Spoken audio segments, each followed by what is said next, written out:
Assalamu alaikum bandiraɓe yeɓoɓe Ayaw Pindi TV on calminam on juuram en garti gongol e émission men fait divers mo batten sahakal eden jaadi hen e gorko mo horkojere Adama Diop a salminama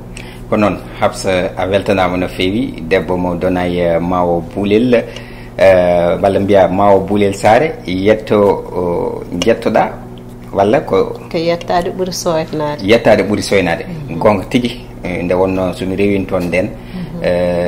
mi soynoto ɗum kono mbiɗa jogo envie yidde yettade no feewi ɗum noon min calmini kadi rendo ngo min calmini bandiraɓeɓe en mbayri huccidirde mabɓe ɗum noon eɗen jafnoɓe on fannu eɗen mbiyaɓe kadi bisimilla mabɓe e yewtere mabɓe nde ganduɗa kay ko fait divers woni jole jole aduna no mbiɗa ni en mbayri huccidirde rendo ngo seeɗal enen jafnoɓe no feewi mbaɗen attaqué directement fait divers aji meɗen oɗo fait divers ko hanki ɗum kewto leegal wokkam gorko mawɗo Adama Diop jarte duuɓi 7.7 kañum lelino e suudu o ɓurano sellude joni dewo courant o waɗi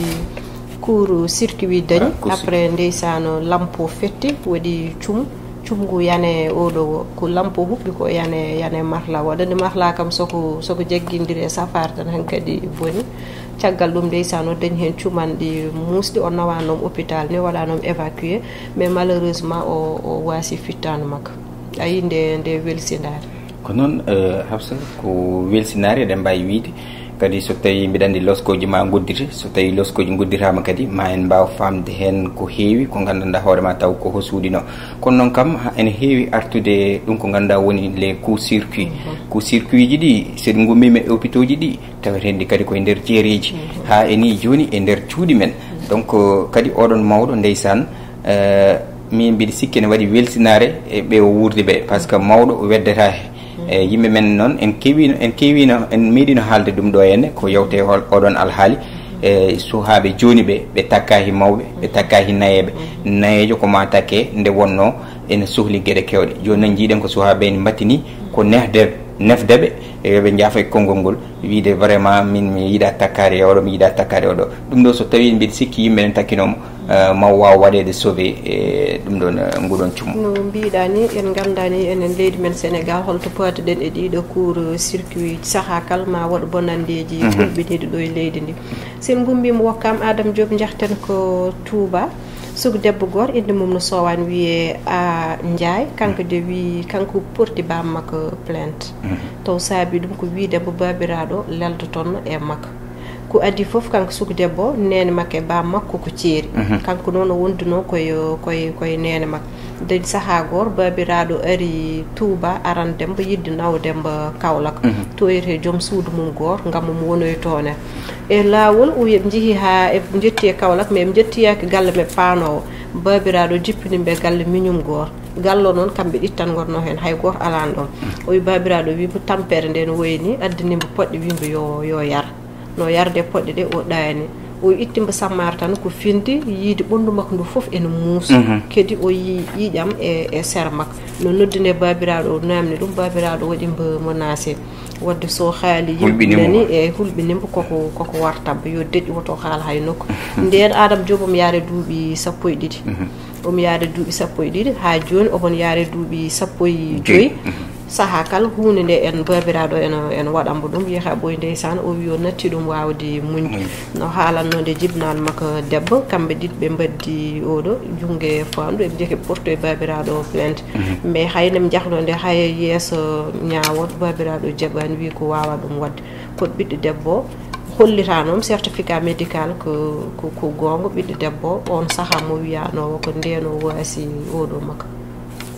ndaɗo wirte e Pulaar ndewagu makko ndeno wasi ndewagu makko aɗa andi ko docteur Sif kam hankkadi haalata mais babiraɗo dal jaɓani kono o saaha obone juuɗi law ko noon en tout cas ne waɗi hen facteur aji kewɗi d' après no pamirɗen gueɗe ɗe babiraɗo e yummum soho debbo o gurdani koko ceeri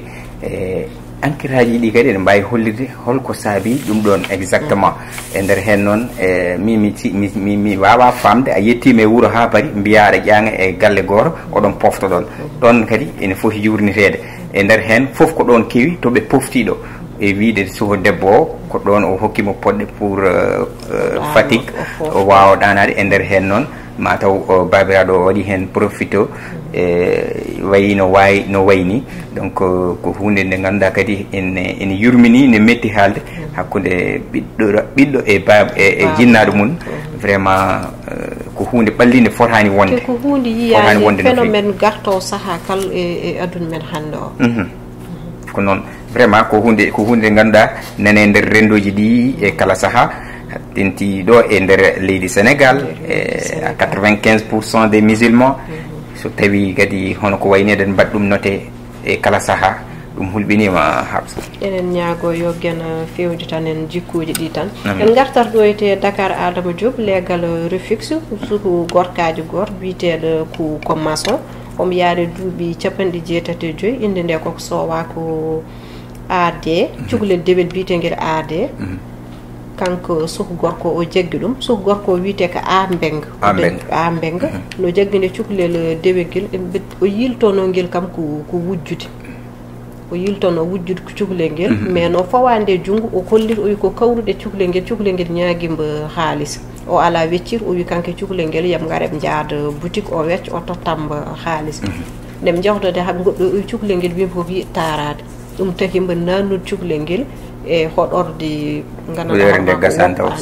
sanci o nanni ɗon ete cukalel ngel ko ɗon noon o tawa o wonde cukalel ngel to o heptinaka o anda cukalel ngel no namnano nder losko waɗa o wi ko yiɗano wadde cukalel ngel haydara te hulhul joganom saabu cukalel ngel ko ɓinguel dewel mais no nawano nde docteur tawam ko haydara hay goto yettake e makko mais holɗum wonno fandare makko kanko gorko o ɗon eti jetteteɗo mbenga a mbenga o saaha losko nena uddita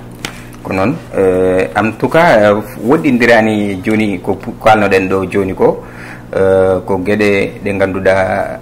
ene arta no kewɗen wiide ni mais min mi wawa famdene kadi par ce que kanko o suho gorko o tawi suho debbo kene fija e wiide suho debbo ene fije goɗɗo suho gorko goɗɗo to ɓe pijjannoɗo o jagge junggo mum o nawi ɗum to nawi ɗum e wiide makko kanko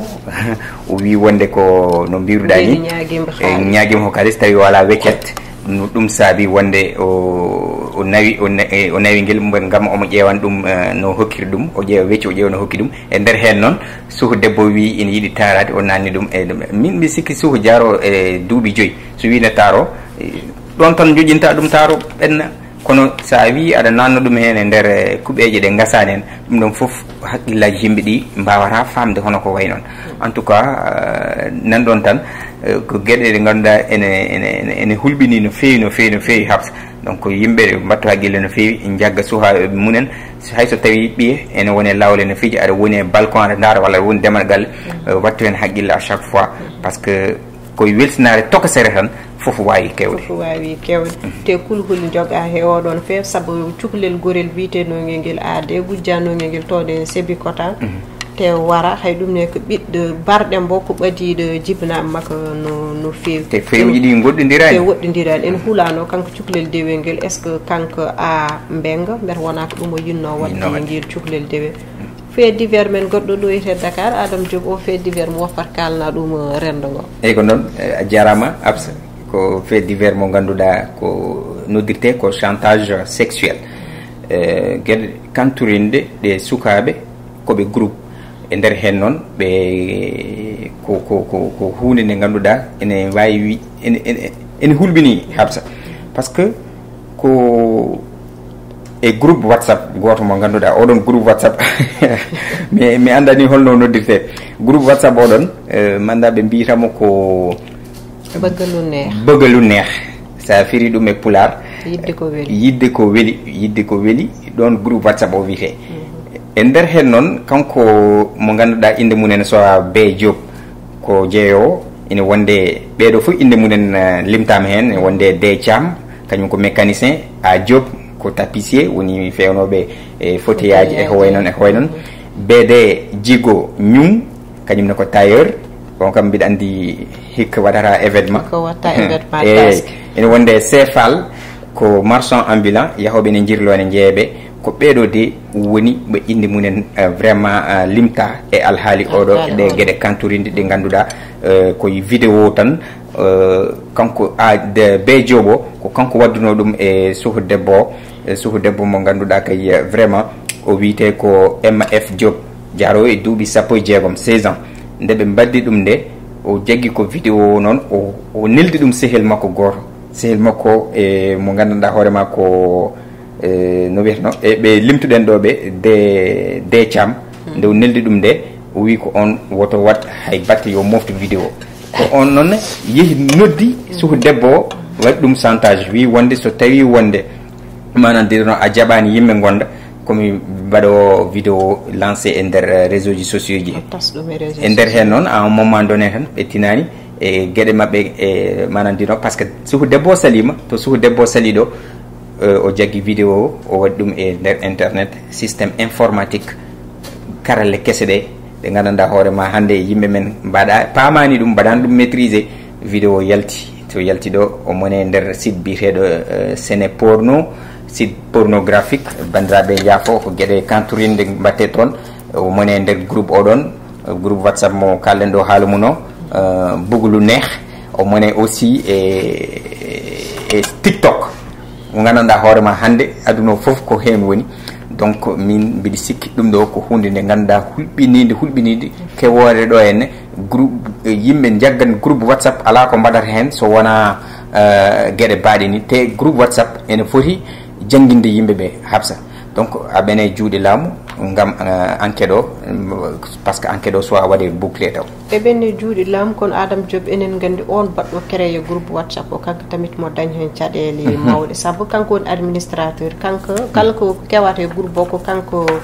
tekkat o rondo ɗon tamit enen ñaago kamɓe waɗoɓe créé groupe uji WhatsApp yoɓe gandu mem nannata groupe uji mabɓe yoɓe gandu aussi ko watte partagé e groupe uji mabɓe hay des fois aɗa heeɓa won photo ji walla won vidéo ji so ari e groupe uji en tant que administrateur jomum pour ɗum wadde supprimé wasi yaade groupe muɗum ko noon no mbirɗa ni kadi ko erago mbatten e dendagal waɗoɓe créé groupe aji WhatsApp ɗi so ɓe mbaɗi créé groupe WhatsApp so tawi ɓe jii hen wona gueɗe ɗeɗo yoɓe mbat supprimé groupe o ɗum ko hunde nde gandanɗa hoorema ko cadeau kokkuɗen ɓe par ce que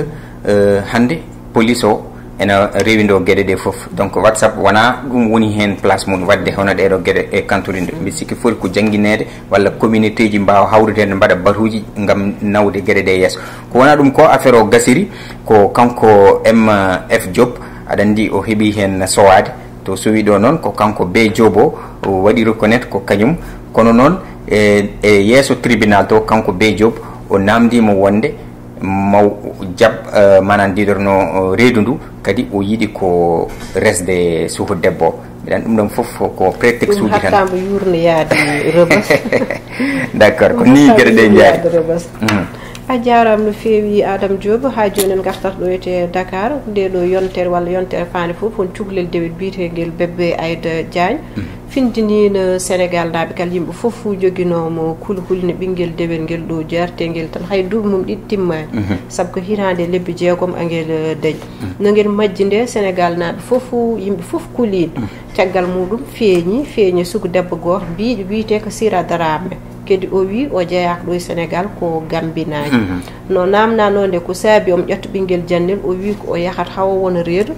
reedu ndu bono kankadi o jogui kankane o sikka wonta dañde sukaɓe hoore nde aussi elle koko yeeki so wirtima cukalel tan o sikkat ko ɓikkon makko woni reedu bonnu ndu Sénégal naaɓe foof yimɓe foof gone wiide yo woppita o kay foti an nannede kaso jogui hen jurum o foti nawede ko yiyoyo safroɓe saabu eɓe cikki tan o ɓuurani sellude taw noon ɗum ɗon foof wodani no losko ɓeydino nde yaade o wi o wiyete ko Sira Darame o wiyete ko Sira Darame o wiyete ko